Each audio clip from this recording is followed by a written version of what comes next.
जंगल में एक बूढ़ी चिड़िया रहती थी। वह अकेले ही रहती थी। उसकी एक ही बेटी थी जिसकी शादी पास वाले जंगल में हुई थी। उस बूढ़ी चिड़िया को अपनी बेटी से मिलने का बहुत ज्यादा मन कर रहा था, लेकिन वह उन चीलों से डरती थी जो उसकी बेटी के जंगल वाले रास्ते में रहती थी। अगर मैं ऐसे ही उन चीलों से डरती रहूंगी तो मैं कभी भी अपनी बेटी से नहीं मिल पाऊंगी। पूरा 1 साल हो गया है अपनी बेटी को देखे हुए। जो मेरे भाग में होगा देखा जाएगा। मैं तो आज अपनी बेटी से मिलने जरूर जाऊंगी। और फिर ऐसे सोचते हुए वो बूढ़ी चिड़िया अपनी बेटी से मिलने चल पड़ती है। अभी वो थोड़ा ही उड़ी थी कि वह थक जाती है और वह एक पेड़ पर जाकर बैठ जाती है। माँ जी, कहाँ जा रही हैं आप? बेटा बेटा मेरी बेटी रहती है पहाड़ों वाले जंगल में। मैं उससे मिलने जा रही हूँ। लेकिन माँ जी, ध्यान से जाना, रास्ते में तो खतरनाक चील रहती हैं, उनका तो पता ही होगा आपको। हाँ हाँ पता है बेटा, लेकिन मेरा मन बहुत उदास था अपनी बेटी से मिलने के लिए। बस इसीलिए चल दी। अब मुझे चलना होगा। अब मैंने थोड़ा सा आराम भी कर लिया है। और फिर वह बूढ़ी चिड़िया फिर से उठ जाती है और वह फिर से खतरनाक पहाड़ की तरफ जाने लगती है। और फिर इस खतरनाक पहाड़ से गुजरने में सब पक्षी डरते थे, और वो तो थी बूढ़ी चिड़िया और बहुत ही ज्यादा कमजोर, इसलिए वह ज्यादा तेज नहीं उड़ सकती थी। वो आहिस्ता आहिस्ता उड़ रही थी कि अचानक से उसके सामने एक बड़ी चील आ जाती है। बूढ़ी अम्मा जी, आप कहाँ जा रही हो? इस उम्र में थोड़ा आराम कर लो। लेकिन बूढ़ी चिड़िया तो सब समझती थी कि यह चील उसे क्यों रोक रही है, और वो उसकी बात उनके अनसुनी करती हुई उड़ती चली जाती है। प्यार से नहीं मानेगी बूढ़ी चिड़िया। अब मुझे अपनी ताकत दिखानी होगी। और फिर वो चील उस बूढ़ी चिड़िया के पीछे पीछे उड़ती है और उसे जोर से धक्का मार के नीचे गिरा देती है। तुमने मुझे धक्का क्यों दिया और मुझे नीचे क्यों गिरा दिया? मेरी बेटी मेरा इंतजार कर रही है और मेरा एक नवासा भी है। अच्छा अच्छा अच्छा, ये इंतजार तो मैं भी सुबह से कर रही हूँ। मुझे भी तो भूख लगी हुई है, तो भोजन खाना ही है आज तो मुझे। अरे तो जाओ ना, अपना भोजन खाओ। मुझे क्यों बातों में उलझा रखा है तुमने? अरे तुम ही तो मेरा भोजन हो आज का, और मैं अब तुम्हें ही खाने वाली हूँ बूढ़ी चिड़िया। अब जान गई हो ना?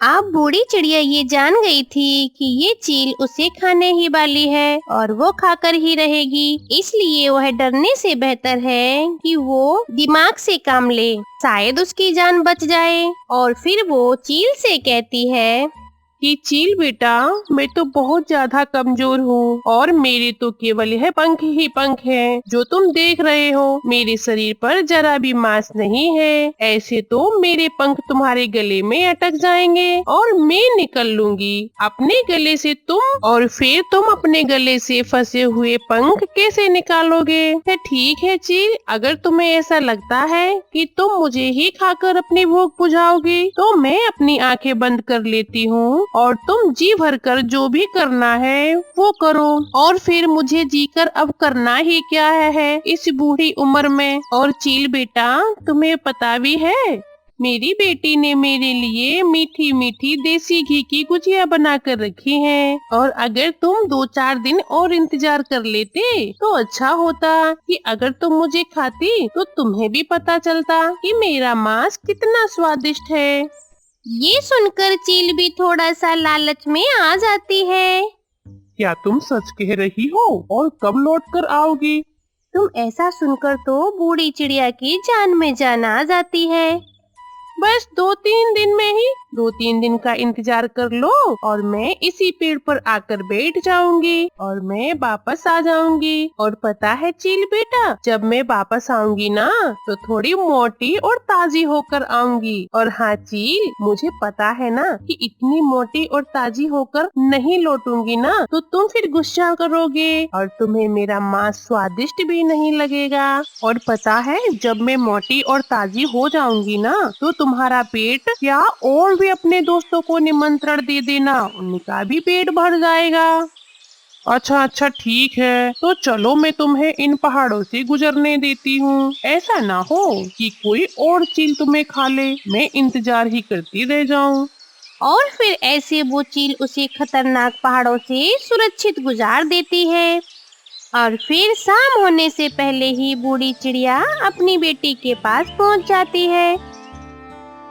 माँ जी, बहुत उदास थी मैं आपको लेकर। नानी अम्मा आप आ गई। नानी अम्मा आ गई। और वह सब बहुत खुश हो जाते हैं। और फिर उसकी बेटी भी अपनी माँ को स्वादिष्ट स्वादिष्ट भोजन खाने को देती है।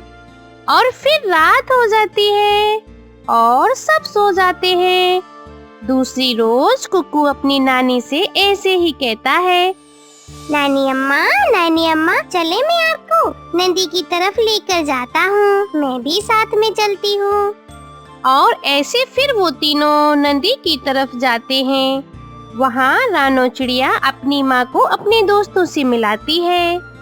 माँ जी, ये कबूतर है। यह मेरा बहुत ही अच्छा दोस्त है और हमारे घर के पास ही रहता है। जीते रहो कबूतर बेटा। और माँ जी, यह कालू कौवा है और यह उसकी पत्नी गौरी कौवी है। लेकिन माँ जी, आप पहाड़ों से कैसे सुरक्षित होकर आ गई? वहाँ तो खतरनाक चील रहती है। बस बेटा, अपनी बेटी से मिलने का मन था, इसलिए मैं जैसे तैसे चील को बेवकूफ बनाकर यहाँ तो आ गई। लेकिन अब मेरे दिमाग में बहुत ही टेंशन चल रही है कि मैं यहाँ तो आ गई, लेकिन मुझे वापस भी लौट कर जाना है। अब देखो क्या होगा। और फिर शाम हो जाती है और वह सब अपने अपने घरों को वापस चले जाते हैं। और फिर ऐसे ही 2-3 दिन गुजर जाते हैं और फिर बूढ़ी चिड़िया के वापस जाने का समय आ जाता है। बेटा, अब मुझे जाना होगा बेटा। मैंने तुमसे मिल लिया है और मेरा मन शांत हो गया है। तुम्हारे और हमारे जंगल में सफर तो बहुत ज्यादा नहीं है, बस वो पहाड़ों वाली चीलों से डर लगता है। बस इसीलिए तो माँ जी मैं आपके पास नहीं आती हूँ। कुक्कू भी अभी छोटा है, बहुत डर लगता है। लेकिन माँ जी, आप ध्यान से जाना। बेटा, मैं फिर से आऊंगी तुमसे मिलने। अरे माँ, ठीक है, आप फिर से आ जाना। और बेटा, तुम नहीं आना मुझसे मिलने, क्योंकि उस रास्ते में वो खतरनाक चील रहती है। वो बहुत भूखी बैठी हुई है। अच्छा बेटा, अब मुझे चलना होगा। और फिर वो बूढ़ी चिड़िया वहाँ से वापस घर अपने चल देती है। और वो बूढ़ी चिड़िया ज्यादा तेज तो उड़ नहीं सकती थी, इसलिए वह आहिस्ता आहिस्ता उड़ती है। और फिर वो खतरनाक चोंच वाला चील का इलाका शुरू हो जाता है। वो अभी उस रास्ते में दाखिल ही हुई थी कि वहाँ पर एक मोटी और लंबी चोंच वाली चील आकर उसे रोक लेती है। कहाँ जा रही हो बूढ़ी चिड़िया? मैं मोटी होने गई थी अपनी बेटी के यहाँ। वो सामने वाली पेड़ पर जो एक चील बैठा है, उसे मुझे खाना है। आप मुझे ना खाएं, मैं तो सीधा उसके पास ही जा रही हूँ। वो बूढ़ी चिड़िया उस चील को यह बता रही थी। वो वाली चील भी आ जाती है दूसरी वाली। मैं तो अपने वादे के मुताबिक खुद ही आ रही थी तुम्हारे पास, लेकिन मुझे इस बड़ी चील ने रोक लिया और यह मुझे खाने ही वाली थी। अरे, लेकिन मैंने तुम्हें बताया ना कि इस बूढ़ी चिड़िया को पहले मैंने देखा है और इसे मैं ही खाऊंगी। मैं इतनी मोटी और ताजी तुम्हारे लिए होकर नहीं आई हूँ। मुझे अगर खाएगी ना, तो ये मेरा चील बेटा भूखा ही रह जाएगा। और फिर ऐसे कहते हुए वो बड़ी चील दूसरी चील पर हमला कर देती है और वो आपस में लड़ना शुरू कर देती है। और फिर बूढ़ी चिड़िया की नजर नीचे एक कद्दू पर पड़ती है और वो जाकर के जल्दी से उस कद्दू में छुप जाती है। काफी ज्यादा लड़ने के बाद वो दोनों आपस में हार कर जब लड़ाई रोकती हैं, तो उस बूढ़ी चिड़िया को ना पाकर उसे इधर उधर देखती हैं। लेकिन बूढ़ी चिड़िया तो पास वाले ही कद्दू में जाकर छुपी हुई थी। अरे, अब खा लो तुम उस बूढ़ी चिड़िया को। वो बूढ़ी चिड़िया हम दोनों को उल्लू बनाकर वहाँ से भाग गई है। और फिर वो चीलें वहाँ से चली जाती हैं। बूढ़ी चिड़िया कद्दू में एक सुराख से बाहर आती है और देखती है कि आहिस्ता आहिस्ता ऐसी ही वो खतरनाक इलाका पार कर लेती है और फिर वो अपने ज्ञान और सूझबूझ से बूढ़ी चिड़िया सुरक्षित अपने घर पहुंच जाती है। मेरी प्यारे दोस्तों, अगर आपको ये कहानी अच्छी लगी हो तो प्लीज हमारे चैनल को सब्सक्राइब करें और बेल आइकन प्रेस कर दें, जिससे आने वाले हमारे सारे वीडियो की नोटिफिकेशन आप तक पहुंचती रहे। आपका धन्यवाद। मम्मा चिड़िया और पापा चिड़ा आज बहुत खुश है क्योंकि उनके अंडे से बच्चा निकल आया था। मम्मा चिड़िया सभी पक्षियों के घर मिठाई लेकर जाती है। चिड़िया बहन, ये मिठाई किस खुशी में है? हरियाली, मेरे अंडे से बच्चा निकल आया है और आज हम बहुत खुश हैं। हरियाली चिड़िया को बधाई देती है और फिर चिड़िया वहाँ से चली जाती है। कबूतर और गौरी के घर भी चिड़िया मिठाई देती है। ऐसे ही कुछ दिन गुजर जाते हैं। कुछ दिनों बाद मम्मा चिड़िया थोड़ी परेशान हो जाती है। कुकू के पापा, मुझे ऐसा लग रहा है जैसे हमारे बच्चे के पंख बहुत कमजोर हैं। ये तुम्हारा वहम है। जैसे जैसे हमारा बेटा बड़ा होगा पंख मजबूत होते जाएंगे। मम्मा, मेरे पंखों में दर्द है और टांगे भी बहुत कमजोर हैं। कुकू बेटा, आप बहुत बनते हो। आपकी मम्मा तो ऐसे ही बोल देती हैं। आप खुद को कमजोर ना समझो। फिर कुछ दिनों बाद मम्मा चिड़िया और पापा चिड़ा अपने बेटे को साथ लेकर ऊंचे पेड़ की तरफ जाते हैं। ऊंचा पेड़ वो था जहाँ जंगल के सारे पक्षी अपने बच्चों को उड़ना सिखाया करते थे। फूलों की टोकरी में रखे हुए मम्मा और पापा अपने बेटे को लेकर ऊंचे पेड़ के पास पहुँच जाते हैं। गौरी बहन, आप यहाँ क्या कर रही हो? मैं अपने बेटे को उड़ना सिखाने के लिए यहाँ लेकर आई हूँ। आज पहली बार मेरा बेटा उड़ना सीखेगा। और हम भी अपने बेटे को उड़ना सिखाने के लिए यहाँ लेकर आए हैं। पहले मैं आई हूँ, अब पहले मैं अपने बेटे को उड़ना सिखा लूँ, फिर तुम बाद में सिखाना। चिड़िया ऐसे कहते हुए गौरी कौवी को अपने बेटे से कहती है। पहले मैं आई हूँ, मैं अपने बेटे को उड़ना सिखा लूँ, बाद में तुम सिखा लेना। ऐसे कहते हुए गौरी कौवी अपने बेटे से कहती है। पहले लंबी सांस लो बेटे जग्गू, और फिर अपने पंख फैलाकर आहिस्ता आहिस्ता हवा में तैरना शुरू करो। और जब नीचे जाने लगो तो अपने पंख को पूरी ताकत से फड़फड़ाना। आप चिंता ना करें मम्मा, मैं ये सब अच्छे से करूँगा। और फिर जग्गू लंबी सांस लेता है और हवा में कूद जाता है। वह हवा में तैरता हुआ थोड़ा आगे, थोड़ा नीचे नीचे जाता है और फिर आहिस्ता आहिस्ता हवा में उड़ने लगता है। मम्मा आ जाए, आप भी मेरे पीछे पीछे जाएं। गौरी कौवी भी अपने बेटे के पीछे पीछे खुशी खुशी चली जाती है। यह सब बहुत जल्दी जल्दी होता है। कुकू बेटा, देखो जग्गू ने भी पहली बार में उड़ना सीख लिया है। अब हमारा बेटा भी ऐसे हवा में उड़ेगा। कुकू बेटा, आपको मालूम है ना कि कैसे उड़ना है? हाँ मम्मा, पहले लंबी सांस और फिर अपने पंख हवा में फैलाकर आहिस्ता आहिस्ता तैरना है। फिर कुकू हवा में कूदता है, मगर वह आगे बढ़ने की बजाय सीधा जमीन की तरफ गिरने लगता है। इधर कुकू के पापा, मेरा बेटा देखो ना नीचे गिरा जा रहा है। तब तक पापा चिड़िया समय लगाए बिना ही तेजी से नीचे उड़ते हुए अपने बेटे के नीचे आकर उसे अपने ऊपर बिठा लेता है। पापा चिड़िया फिर से अपने बेटे को ऊंचे पेड़ पर लेकर जाता है। कुकू बेटा, देखो तुम्हारे सामने जग्गू कौवे ने उड़ना सीखा है। क्या तुम नहीं चाहोगे कि आप भी हवा में उड़ना सीखो? पापा, मेरे पंख मेरा साथ नहीं दे रहे हैं। जब मैं अपने पंख हवा में फैलाता हूँ तो थक जाता हूँ। कुकू के पापा, आज हम घर वापस जाते हैं। बाकी का काम हम कल फिर से करेंगे। मम्मा चिड़िया और पापा चिड़ा फिर से अपने बेटे को फूलों की टोकरी में रखकर अपने घर लौट जाते हैं। शाम को गौरी कौवी उसके घर आती है। चिड़िया, क्या तुम्हारे बेटे ने उड़ना सीख लिया है? नहीं गौरी बहन, मेरे बेटे के पंख है ना, वो थक जाते हैं। तुम ऐसा करो, इसके पंखों पर गरम पट्टी बांधो और इसे घर से बाहर ना निकलने देना, क्योंकि धूप से बचाना होगा। और फिर तुम अपने बेटे को फिर से कोशिश कराना, देखना तुम्हारा बेटा उड़ सकेगा। गौरी चली जाती है और मम्मा चिड़िया अपने बेटे के पंखों पर पट्टी बांध देती है। पापा चिड़िया भी भोजन लेकर आ जाता है। कुकू की मम्मा कुकू के पंखों पर पट्टी क्यों बांध दी है? अरे गौरी कौवी ने बताई थी, उसी ने कहा था कि पट्टी पंखों पर बांध देना और उसे धूप में नहीं निकलने देना, इसके बाद तुम्हारा बेटा उड़ सकेगा, इसलिए मैंने ऐसा किया है। अच्छा ठीक है। मम्मा, पट्टी से मेरे पंखों में दर्द होने लगा है।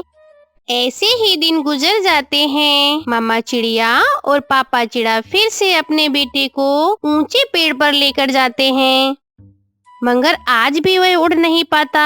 वो जैसे ही छलांग लगाता है नीचे गिरने लगता है।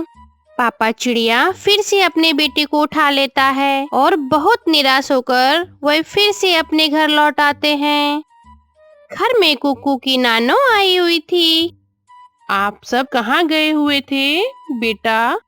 माँ, कुकू को उड़ना सिखाने के लिए हम ऊंचे वाले पेड़ पर गए थे, मगर कुकू इस बार भी उड़ नहीं सका। अरे, किसी डॉक्टर को दिखाया है क्या? नहीं माँ, अभी तक तो नहीं दिखाया। गौरी कवि ने कहा था कि इसके पंखों पर पट्टी बांध दो और उसे धूप में नहीं निकलने देना। बेटी, ये सब घरेलू टोटके आजमाने से पहले हमें जरूर किसी डॉक्टर से मिलना चाहिए। हो सकता है कुकू में किसी विटामिन की कमी हो। तो फिर हम आज ही कुकू को बुलबुल डॉक्टर के पास लेकर जाते हैं। फिर मम्मा और पापा चिड़िया फूलों की बनी हुई टोकरी उठाते हैं जिसमें कुकू बैठा हुआ था और वो बुलबुल डॉक्टर के पास लेकर जाते हैं।